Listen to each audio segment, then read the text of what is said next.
Euzubillahimineşşeytanirracim. Bismillahirrahmanirrahim. Elhamdülillahi Rabbil alemin. Vessalatu vesselamu ala Resulina Muhammedin ve ala alihi ve ashabi ecmain.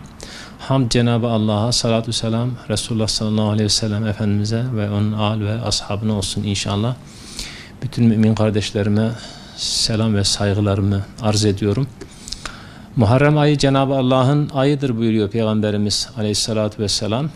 Ramazan-ı Şerif'ten sonraki en sevaplı orucun Muharrem ayında tutulan oruç olduğunu ifade buyuruyor sevgili Peygamberimiz sallallahu aleyhi ve sellem.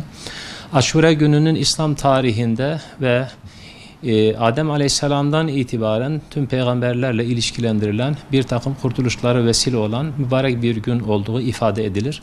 Adem aleyhisselamın tevbesinin kabul edilmesi, Nuh aleyhisselamın gemisiyle Cudi Dağı'na, karaya çıkması, inananların kurtulması, İbrahim Aleyhisselam'ın Nemrud'un ateşinden kurtulması, Musa Aleyhisselam'ın Kızıldeniz'den inananlarla birlikte kurtulması Firavun'un zulmünden ve şerrinden, Yakup Aleyhisselam'ın Yusuf Aleyhisselam'a kavuşması yine bugüne tekabül ettiği ifade edilir. Tabi biz Müslümanlar için günümüzde bu günde özellikle Allah Resulü sallallahu aleyhi ve sellemin göz bebeği, onun gülü, çiçeği, cennet gençlerinin efendisi diye tabir ettiği Hazreti Hasan Efendimizle beraber Hüseyin Efendimiz radıyallahu anhum Efendimizin katledilmesi bizim ciğerimizi dağlamıştır. İçimizde bir hançer gibi batmıştır. Hazreti Hüseyin Efendimizle Hasan Efendimiz'i Resulullah sallallahu aleyhi ve sellem ya Rabbi ben bu ikisini seviyorum, sen de sev. Bunları seven beni sevmiş olur ve bunlara kin tutan bana kin tutmuş olur buyuruyor. Cennet gençlerinin efendisidir. Yezid döneminde saltanata dönüşeceği endişesiyle ona karşı mücadele vermek istemiş. Hazreti Hüseyin Efendimiz tabi onlara karşı mücadele etmek zorunda bırakılıyor. Bir yudum su bile ona içirtmiyorlar. Nehirden bile su içmesine müsaade edilmiyor.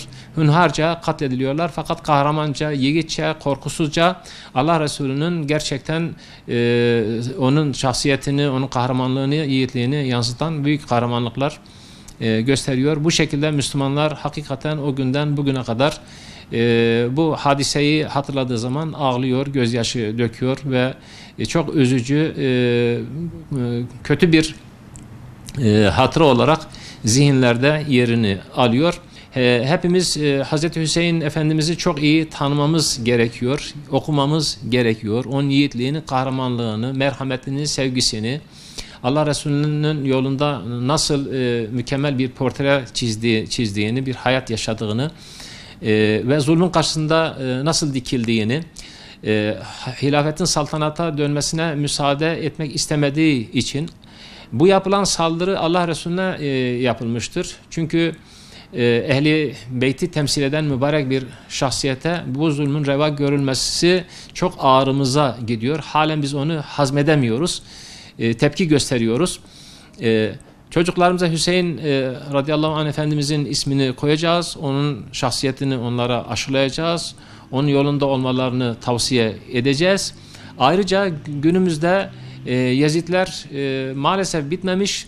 Bunlar türemeye devam ediyor. Hünharca her gün Hüseyinler, Hazreti Hüseyin yolunda olduğu için Hüseyini olanlar, onu sevenler, onun yolunda gidenler katlediliyor. Bunun reçetesi وَاَعْتَصِمُوا بِحَبْلِ اللّٰهِ جَمِيعًا وَلَا تَفَرَّقُوا وَاطِعُوا اللّٰهَ وَرَسُولَهُ وَلَا تَنَازَعُوا فَتَفْشَلُوا وَتَذْهَبَ وَاصْبِرُوا اِنَّ اللّٰهَ مَعَ الصَّابِرِينَ ayeti kerimelerinde Cenab-ı Hakk'ın bizi birliğe, beraberliğe çağırdığı ve verdiği mesajlara dört elle sarılmamız, Kur'an'a ve sünnet-i seniyeye, Kur'an'ı ve sünnet-i seniyeyi bir hakkın yaşayan Hazreti Hüseyin Efendilerimize takip etmemiz gerekiyor. Tabi şehadet yine mümin için kurtuluştur. Fakat biz Yezid'in ve Yezidleşmiş olan askerlerinin o anlayıştaki hünhar, zalim, gaddar insanların tabii ki yaptıklarını telin ediyoruz.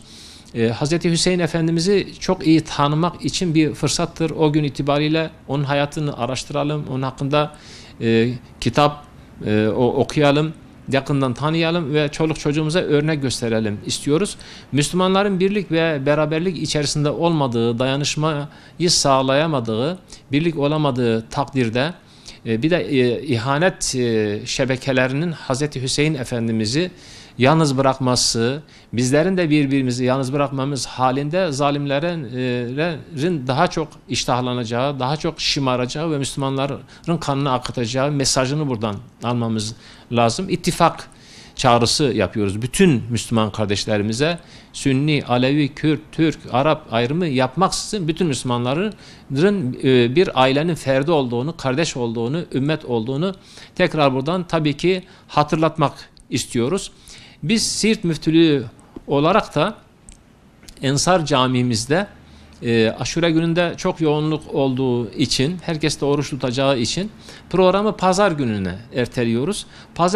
Pazar günü sabah namazını müteakip inşallah Kur'an-ı Kerim okunacak, ilahiler okunacak, sohbet yapılacak, dua yapılacak ve peşinden de aşure ikramı yapılacak cemaatimize. Tüm kardeşlerimizi davet ediyorum. Son bir dörtlükle noktalamak istiyorum sözlerimi. Akif merhum diyor ki yıllardan 680, aylardan Muharrem, aylar bize hep Muharrem oldu. Akşam ne güneşli bir gece, eyvah o da leyle-i matem oldu. Muharrem hüznün gecesi, Kerbela Hazreti Hüseyin'in şehadeti.